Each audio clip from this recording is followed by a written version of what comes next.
Parfois, les esprits criminels les plus intelligents au monde élaborent des plans ingénieux pour s'échapper. Mais Alcatraz, la prison forteresse de San Francisco, était-elle vraiment invulnérable à ces tentatives d'évasion ? Eh bien, une lettre prétendant être de quelqu'un qui a réussi à s'échapper de la prison nous apporte une réponse. Plongeons dans la baie de San Francisco pour apporter la lumière là-dessus.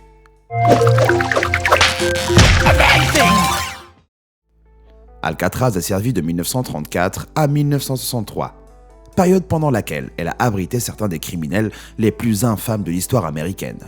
Ces détenus comprenaient George Machine Gun Kelly et même Al Capone lui-même. Elle a été conçue comme une prison pour les détenus les plus difficiles d'Amérique, car ses gardes armés, ses murs en acier imposants et son emplacement isolé rendaient toute évasion apparemment impossible. Même si un détenu était sorti du bâtiment, il aurait dû se frayer un chemin dans les douves naturelles et glaciales de la baie de San Francisco. Et cette baie aurait des courants assez puissants pour noyer même les nageurs les plus forts en quelques secondes, sans parler des grands requins blancs. Avec cette réputation, vous pouvez imaginer la surprise du service de police de San Francisco quand ils ont reçu une lettre en 2013 prétendant d'être d'un évadé d'Alcatraz. Mais comment quelqu'un aurait-il pu s'échapper d'Alcatraz et survivre ? Revenons au passé. En 1962, 4 hommes ont planifié une évasion d'Alcatraz. Le cerveau du plan était Frank Lee Morris, criminel de carrière. Morris a été reconnu coupable de son premier crime à l'âge de 13 ans, avant même d'être assez vieux pour acheter des cigarettes. Il avait été arrêté pour tout, de possession de drogue au vol à main armée. Mais malgré cette vie trouble, Frank était très intelligent, ayant fait 133 sur un test de QI en prison. Et malheureusement, il n'a utilisé son QI élevé que pour ne faire que des activités criminelles. Ça a fait de lui un cauchemar pour les gardiens de prison. À la fin des années 50, il s'est évadé de prison en Louisiane pour ne pas purger une peine de 10 ans pour avoir dévalisé une banque. Quand il a été capturé en 1960, il a été envoyé directement à Alcatraz. Et les flics, qui lui disaient en plaisantant d'essayer de sortir de cette prison, ont vite regretté cette blague. Les évadés 2 et 3 étaient les frères et partenaires criminels, John et Clarence Anglin, de Géorgie. Quand ils avaient une vingtaine d'années, ils ont abandonné leur travail de travailleurs agricoles saisonniers et ont commencé à voler des banques. Ils ont eu du succès, mais étaient excentriques. Ils disaient que la seule arme qu'ils aient jamais utilisée était un pistolet jouet, pour ne blesser personne lors de leur vol. Mais malgré le pistolet jouet avec lequel ils ont été arrêtés, lors de leur dernier vol, ils ont été condamnés à 20 ans de prison. Ils ont tenté à plusieurs reprises de s'échapper d'une prison d'Atlanta avant que les gardes ne se lassent de leur manigance et les envoient à Alcatraz. La dernière pièce du puzzle, c'est Alan West, qui a été emprisonné pour vol de voiture et a aussi été envoyé à Alcatraz après une tentative d'évasion infructueuse d'une prison de Floride. Il avait alors 28 ans, mais n'avait qu'une éducation de niveau 4e. Ça pourrait expliquer le problème qui lui est arrivé plus tard dans cette histoire. Alors ces 4 prisonniers étaient voisins de cellule à Alcatraz. Et après avoir fait connaissance, ils ont vite travaillé sur un plan d'évasion. Pendant 6 mois, chacun d'eux a minutieusement élargi les conduits de ventilation dans leurs cellules. C'est là que l'intelligence de Frank Lee Morris a fait des merveilles. Sous sa direction, ils l'ont fait à l'aide de lames de scie des ateliers de la prison, cuillères volées dans le réfectoire et d'une perceuse électrique fabriquée à partir d'un moteur d'aspirateur. Ils cachaient leur progrès aux gardes, en les recouvrant de cartons et peints pour ressembler aux murs. Le bruit créé par leur travail était masqué par le vacarme de l'heure de la musique quotidienne, quelque chose que le personnel d'Alcatraz avait introduit pour essayer de rendre le bâtiment moins sinistre. Une fois les trous assez grands pour se faufiler dedans, les 4 hommes ont commencé à s'éclipser chaque nuit vers le niveau supérieur vacant du bloc de cellules. Et là, ils ont assemblé furtivement des gilets de sauvetage et un radeau de 1,8 m sur 4,2 à partir d'imperméables volés, cousus main et scellés avec des tuyaux de chauffage. Des chutes de bois seraient le seul moyen de lutter contre les courants puissants et eaux glaciales de la baie. Les gardiens n'ont jamais remarqué que les hommes n'étaient pas dans leur lit tous les soirs, grâce aux têtes factices qu'ils fabriquaient, faites à partir d'un mélange de savon, de dentifrice, de poussière de béton et de PQ. Ils ont même peint les visages et collé les cheveux du salon de coiffure. Leur plan était de pagailler vers la terre à travers la baie, pour ensuite voler une voiture. Et finalement, le grand jour est arrivé. La nuit tombe, et chacun se fraye un chemin vers le toit. Tous, sauf un. Malheureusement, pour Alan West, il avait utilisé du ciment pour que son conduit reste en place, et que les gardes ne voient pas qu'il l'avait enlevé.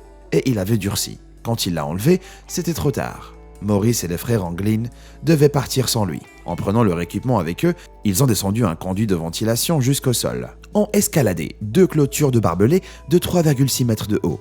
Ils ont atteint le rivage près de la centrale électrique de l'île, qui était un angle mort pour tous les projecteurs et les tours. Avec un concertina, une sorte d'accordéon miniature, pour souffler, ils ont gonflé le radeau et embarqué dans la nuit. Et s'il s'est pas évadé, c'est grâce à Allen, qu'on sait comment ces 3 prisonniers se sont enfuis. Mais est-ce qu'ils ont survécu au voyage inaugural de leur radeau?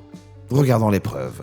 En 2013, 51 ans après la fuite audacieuse de Morris et d'Anglin, la police a reçu une lettre d'une personne prétendant être John Anglin. Il admet s'être évadé et affirme qu'il était le dernier membre survivant du trio et qu'il mourrait d'un cancer. Face à sa mort apparemment imminente, il propose un marché aux policiers.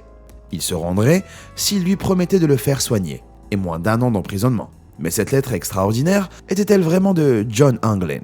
Il aurait eu 83 ans en 2013. C'est donc possible qu'il soit vivant, à condition qu'il ait survécu au voyage à travers la baie en 1962. Les empreintes digitales et l'ADN sur la lettre ont été examinés, et l'écriture a été analysée par des experts.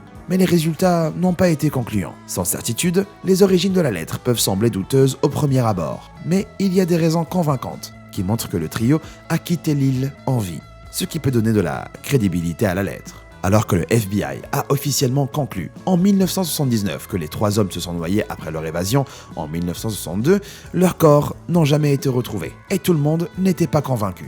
Le US Marshals Service, par exemple, répertorie officiellement l'affaire comme toujours ouverte. En commentant sur l'affaire, un enquêteur américain nommé Michael Dyke a noté que les corps de 2 personnes sur 3 portés disparus dans la baie de San Francisco sont habituellement retrouvés. Comme aucun des 3 évadés a jamais été officiellement retrouvé, mort ou non, ça apporte un soutien statistique supplémentaire à l'hypothèse d'une évasion réussie. En plus de ça, un policier avait rapporté cette nuit-là avoir repéré un bateau illégal près d'Alcatraz, à 1h du matin. Ça correspond à l'évasion qui a sûrement pris plusieurs heures et a commencé vers 22h.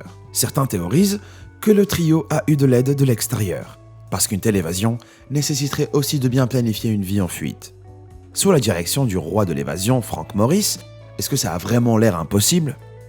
Alors, ce qui semblait impossible pour beaucoup de gens à l'époque, c'était l'idée de s'échapper d'Alcatraz par l'eau.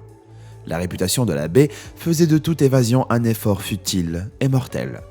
Mais plus tard, la même année de l'évasion du trio, un autre détenu, du nom de John Paul Scott, a ébranlé la réputation de la baie. Il a nagé d'Alcatraz à Fort Point, sous le Golden Gate Bridge. Il a été recapturé à moitié mort d'hypothermie. Mais ça a prouvé que s'évader dans l'eau était en fait possible. Et Scott utilisait juste des brassards qu'il avait fabriqués en gonflant des gants en caoutchouc. Morris et les frères Anglin avaient un radeau, et en plus de nos jours, les athlètes amateurs nagent dans la baie tout le temps pour le fun. Sa réputation de danger a peut-être été plutôt juste un mythe pour faire peur, qu'un vrai obstacle infranchissable. Mais les preuves vont plus loin. Au fil des ans, plusieurs signalements des évadés ont été faits. Au milieu des années 60, les rumeurs que Clarence Anglin vivait au Brésil étaient tellement répandues que le FBI y a même envoyé des agents pour essayer de le retrouver. En 1967, quelqu'un prétendant être un ancien camarade de classe de Frank Morris a dit à la police qu'il l'avait croisé dans le Maryland et qu'il avait maintenant une barbe et une moustache.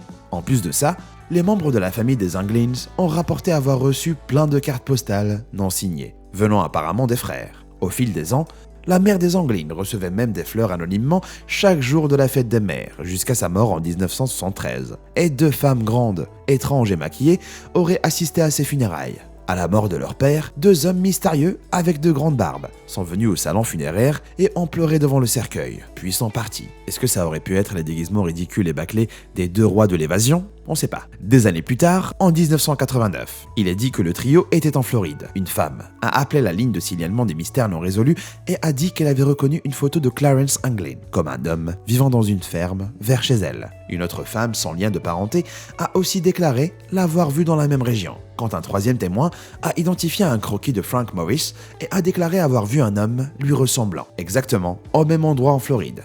Les preuves se sont renforcées. Mais ces témoins pourraient-ils être plutôt des gens faisant des blagues à la police, ou s'imaginant des choses? Ou le trio aurait-il vraiment survécu à leur périlleux voyage en radeau pour partir en Floride? Le doute reste, mais les preuves continuent à s'accumuler. La preuve la plus solide d'une évasion réussie est sans doute la preuve d'une dissimulation du FBI. Le FBI avait affirmé lors de l'évasion et dans les décennies qui ont suivi qu'aucune preuve d'une évasion réussie n'avait jamais été découverte. Il y avait selon eux aucune preuve d'un radeau atteignant le rivage, ni de vol de voiture. Mais malgré les déclarations officielles de 1962, il a été révélé plus tard que des indications d'un radeau et d'une pagaie avaient été trouvées sur Angel Island, au nord d'Alcatraz, le lendemain de l'évasion. Et une Chevrolet bleue de 55 a été volée cette nuit-là. Peu de temps après l'évasion, et par 3 hommes. Le choix de cacher ces preuves jusqu'au début des années 2010 semble suggérer une dissimulation. Après tout, pourquoi cacher ces infos pendant des décennies s'il n'y avait rien de probant dans l'affaire et que les hommes s'étaient noyés comme le FBI l'avait dit?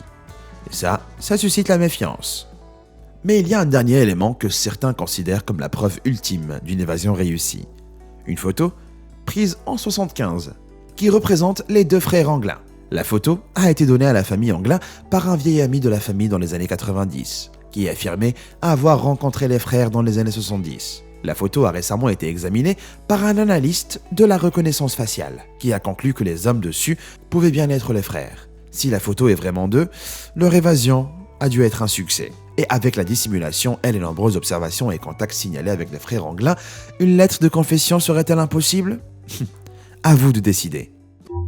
Donc, la grande question c'est, vous croyez que cette mystérieuse lettre venait de John Anglin ou bien vous croyez que le trio n'a jamais réussi à arriver au rivage?